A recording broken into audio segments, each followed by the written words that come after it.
ఇంత తక్కువ టైంలో ఎంత పెద్ద సినిమా తీసింది. ఓకే, ఈ పాటికి 100 మంది 100 రకాలుగా అడిగేసి ఉంటారు. ఐఎమ్ నాట్, నేను ఎవరు చెప్పలేదు అది. నేను ఎవరైనా ఏం చెప్పానంటే కట్టప్ప బాహుబలి ఎందుకు చెప్పాడు రాజమౌళి గారు నాకు చెబితే అప్పుడు నేను ఆయన చెప్తాను. Seriously amazing. అంటే అందరూ అడగడం వేరు, నేను అడగడం వేరు. అంటే దాని తాలూకు వ్యయ ప్రయాసాలు ఎలా ఉంటాయో, ఒక షార్ట్ సెట్ చేయాలంటే అంతమంది జనాన్ని తీసుకొచ్చి సెట్ చేసి షార్ట్ తీయడం పక్కన అటు పెట్టి జస్ట్ అసలు ఆ పొజిషన్లో పెట్టడం అనేది ఎంత డిఫికల్టో తెలుసు.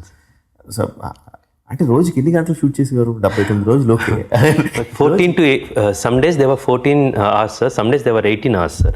And I have to thank Balakrishna గారు. ఆయన పొద్దున ఒక 6:30-7 వస్తే రాత్రి 9 దాకా మోస్ట్ ఆఫ్ ద డేస్ ఉన్నారండి.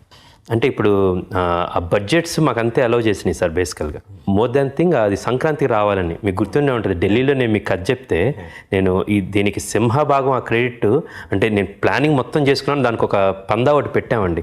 కానీ దానికి ఆద్యులు మీరు. ఎక్కువ గ్రాఫిక్స్ పెట్టుకోవద్దు, టైం ఎక్కువ ఉంటే పర్లేదు, డబ్బులు ఎక్కువ ఉన్నా పర్లేదు, బట్ డబ్బులు కూడా కాదు Krish, time.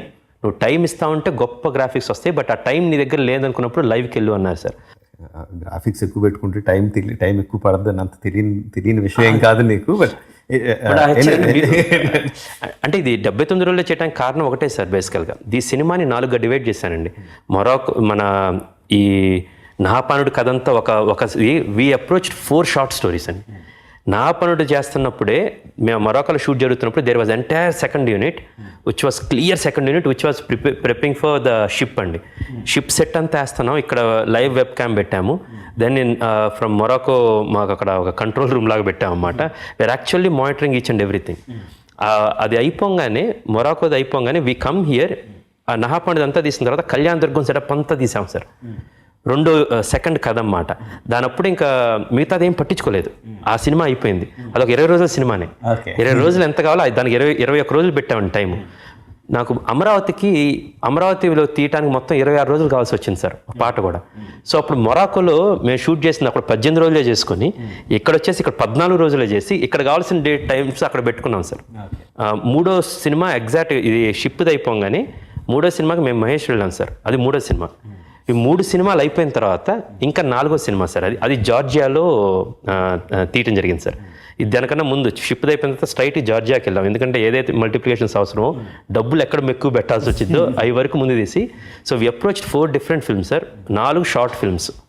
And second thing, నేను ఒకవేళ విజువల్గా కొన్నిసార్లు గ్రాండియర్ రాకపోతున్నా, నాకు ఏదన్నా సరే ఐ యూస్ టు టెల్ మా కెమెరామెన్ అరుస్తున్నా సరే it's okay, I want to hold that. No, ఇక్కడ ఏమీ నాకు వల్ల కావట్లేదు, ఇక్కడ పెద్ద షార్ట్ కావాలని లేదు, నేను ఇక్కడ డైలాగ్కి వెళ్తాను, ఇక్కడ ఎమోషన్కి వెళ్తాను అనేది బ్యాక్వర్డ్ ఇంటిగ్రేషన్ చాలా చేశాను సార్. ఇంకోటి సినిమాలో చూసినప్పుడు మీకు రిపీట్ షాట్స్ కనపడతాయి, తప్పదన్నమాట. ఐ హ్యావ్ టు రియల్లీ కొన్ని ఫ్లిప్ ఫ్లాప్స్ అది అందరూ చేస్తారు, బట్ ఈ టైంలో చేయాల్సి వచ్చింది. బట్ ఈ 79 రోజులు ఇలాగ మాడ్యూల్ ప్లాన్ చేసుకోవడానికి ముఖ్య కారణం ఏంటంటే, ఇక్కడ ఎగ్జాక్ట్ 1 year బ్యాక్ మేము కంచె సినిమా తీసాం సార్. It's same team. మీరు బాహుబలి 1 చేసి 2 చేస్తున్నప్పుడు చాలా డిఫరెన్స్ కనపడిద్దండి. 1 కవంగానే చేసిన తప్పులన్నీ కనపడిపోతాయి పోస్ట్ ప్రొడక్షన్లో. ఇప్స్ జంప్స్ అన్నమాట. ఇదంతా అవసరం లేదు కానీ తీసామనేది ఉంటుందండి. కంచె చేస్తున్నప్పుడు Kanche we shot in 54 days sir. Same cameraman, same music director, same writer, same director, it's same technical team, same producer. So ఇంకొక అంగ పెద్దగా వేస్తే కంచె దాటొచ్చని అర్థమైందండి. అప్పుడు 54 రోజులు చేసాము, ఇంకో 25 రోజులు దొరికిందంటే కనుక ఒక సినిమా తీయొచ్చు. ఈ కథ ఎప్పటి నుంచి అనుకుంటున్నాను, 2011 నుంచి అనుకుంటున్నాను ఈ సినిమా చేద్దాం అనేది. అమరావతి వెళ్ళి ఆ కుడ్యాలు అన్నీ చూసిన తర్వాత ఆగట్లేదు అన్నమాట. కానీ బడ్జెట్ ఏం సరిపోదు, డబ్బులు ఏం సరిపోవు. అలాంటి టైంలో బాలయ్య బాబు 100వ సినిమా అంటాం, ఈయనైతే పర్ఫెక్ట్గా సెట్ అవుతారు. I will go with his intensity in acting. Gautamiputra శాతకర్ణిని ఉన్న ఫోర్ట్స్లో ఈ సెటప్ ఎలాగ చేయొచ్చు, ఇంత డబ్బుల్లో అని ప్లాన్ చేసుకున్నాను సార్. వేసుకున్న ప్రణాళిక వర్కౌట్ అవటం, some luck we have also, చాలా లక్ ఫ్యాక్టర్స్ వర్కౌట్ అయినాయి. Finally we're able to achieve it sir.